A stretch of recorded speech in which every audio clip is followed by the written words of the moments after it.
Shri SP Patel arts college સિમલિયાના NCC programme officer અને cadets બાળક અધિકાર સુરક્ષા વર્કશોપમાં ભાગ લીધો.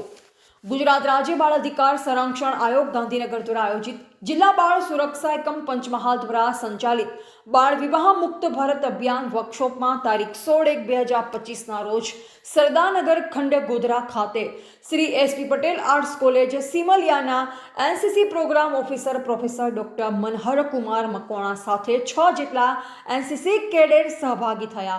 આ સેમિનારમાં લોકલાડીલા પંચમહાલના સાંસદ રાજપાલ જાદવ, ગુજરાત રાજ્ય બાળ સંરક્ષણ આયોગના અધ્યક્ષ ધર્મિષ્ઠાબેન ગજ્જર, ગોધરાના ધારાસભ્ય સી.કે. રાવલજી, કાલોલના ધારાસભ્ય ફતેહસિંહ ચૌહાણ, મોરવા હડફના ધારાસભ્ય નિમિષાબેન સુથાર, જિલ્લા ભાજપ પ્રમુખ મયંકભાઈ દેસાઈ વગેરે ઉપસ્થિત રહ્યા.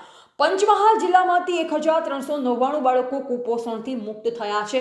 તેમાંથી 2 વિશેષ બાળકીઓને કીટ આપવામાં આવી. આરોગ્ય વિભાગ દ્વારા બાળકોની માતાઓને મમતા કીટ આપવામાં આવી.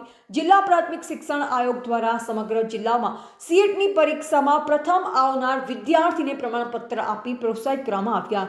આ ઉપરાંત સમગ્ર કાર્યક્રમમાં ઉપસ્થિત બાળ અધિકાર સંરક્ષણ આયોગ તમામ અધિકારો દ્વારા બાળ વિકાસ, બાળ લગ્ન, બાળ અધિકાર કાયદા વિશે વિસ્તૃત માહિતી આપી હતી.